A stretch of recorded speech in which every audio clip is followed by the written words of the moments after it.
as somebody building a startup, the best advice I ever got was from my mom, who told me, you don't have to know how to do everything. You want to surround yourself with people that are smarter than you. You have the vision. That's what you're good at. And you might get it done, but you surrounding yourself with people that are smarter than you, that know how to do some of the things you don't know how to do, is the best way to be successful. Because you can keep everybody on point and make sure that you achieve your mission, and equally have those people that have the skill set that you don't have. And so as a manufacturer, our very first responsibility is to keep our people safe. Right? So I think that was something that we really had to go through and take care of. It was real. It was like making sure that people don't fall sick, people don't literally don't die, right? Sometimes you just kind of have to take a leap of faith and jump before you actually know that the ground is not going to hit you on the way down. So I think David described startups once to me as jumping off a cliff and building a plane before you crash. That's effectively what you're doing. You have so much money and so much time, and you have to get those pieces working together before you hit the ground. I was confident that, I had the abilities to make this work, like take this concept, make it into an actual product, and make it into an actual company. And I think I had the reassurance in the back of my mind that, food industry is not going anywhere. Everyone needs to eat. So, like I said, worst comes to worst, if for some reason Jack and Fringe totally bombed, there was always an industry position to go back to. And I didn't want the fear of failure to really hold me back on, taking this leap of faith.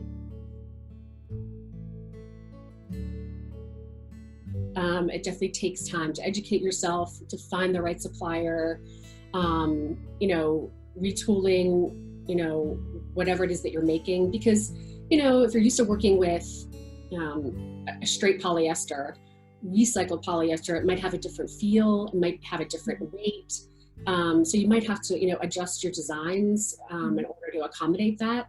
So it's definitely a process, right? You can't just flip a switch and have it all happen overnight, for sure.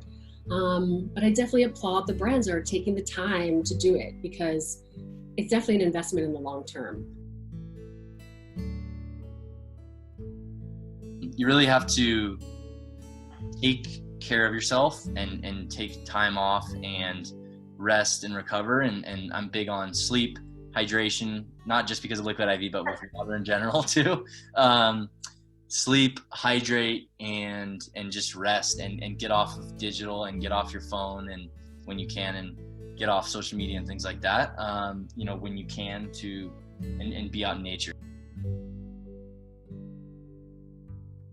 To be quite honest, I don't know what the objective is, but having fun, creating a platform where we highlight amazing future tech is something that we ended up doing with Kind Earth Tech. And we're both in the middle of a network of people that want to change the world and make it a better place, create better food, tasty food, healthy food, amazing food, without a horrible footprint. And if we meet them, if we find them, we just put them on stage and create an event around them in a way that an event should be, and in a way that it's an event that I would like to go to myself.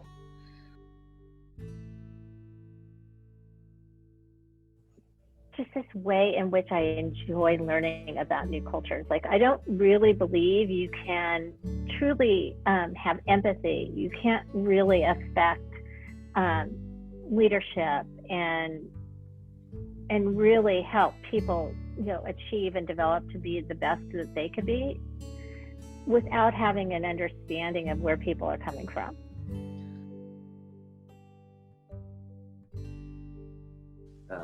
I do also, however, think that the adoption of these kinds of progressive foods in this part of the world is just the beginning.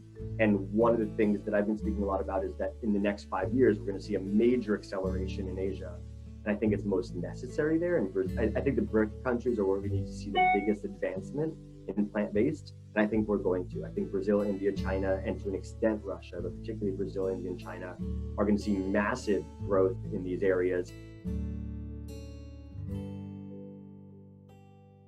You know, the biggest thing I think that holds people back is when you're looking to launch a new business, or even you've launched a business and then you want to take it to the next level. It's really about having the clarity on that number one part of you that is most unique, and then having a roadmap to follow to actually build your success. And the most surprising thing I learned was that we are all, at the end of the day, flawed human beings. What I mean by that is, like, you know, you could come up with the most perfect customized meal plan, but no one is going to follow those customized meal plans to the T. And the goal is not to have the most perfect meal plan, because the most perfect meal plan will always fail, because you are expecting perfection from yourself and from people. You can't build a team without great leadership, you know? So it has to like begin with like the founder, and that passion, you know, is contagious. And then that's how you attract people to you, right? Just to say, well, I want to make this product, I'm just going to go outsource everything. Well, then you're going to have this like fragmented team. You'll never have like a real team. And then what happens when people quit? Then you're just going to go and replace them because you never knew how to do that job in the first place, and so on and so forth. So absolutely, you need to have the passion, and like you need to have clarity on like why, like, why did you make this product? Who is it for? What problem does it solve? How does it make their life better? Food is all about trust, right? And so you really have to build a relationship with your customers. And it's not enough about just clearly outlining your value props and what's different about you. I mean, that's important, but that's table stakes. I think if you're talking about an excellent brand, you need to build relationships, you need to generate trust. And I think to our earlier point, you need to tell an interesting story. So we put tons of recipes on there. We put the science on there so they could understand, because you have to talk people into this. Like, wow, come on, apple's going to hydrate me. Everybody knows you have to drink 8 glasses of water a day. What are you talking about? So we really wanted to create lots of recipes, and they're all there on that website. And also to target vulnerable people like the elderly, and to make people aware, you know, a lot of the elderly are on pharmaceuticals. They're often on many pharmaceuticals. Each one of those pharmaceuticals has an opposing electrical charge, which takes down their hydration. Now, if anybody needs to be hydrated, it's the elderly. It starts with children. I mean, if you give children the opportunity to visit the farm and to have some exposure to a real farm life, a real farm experience, and that's something which is quite interesting in Switzerland. We have a lot of school classes. They visit farms, maybe for one day or even for 1 week. So they see how the farmer works and what it takes to produce, for example, milk or apples or potatoes. And that's not just a quick thing. It takes time, and it takes care for animals, care for plants. And that's something I think to start with children is a good choice, but also to help people to better understand what it takes to produce food. And that's all about communication, information. And there I see a big task for farmers also to reach out to people and to communicate proactively.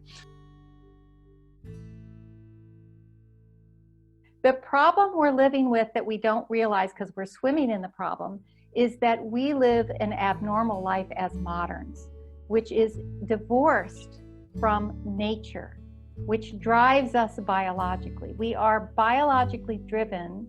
We're better biologically driven by how much nature we're exposed to, how much of our environment we're exposed to, because we're meant to live in a natural environment.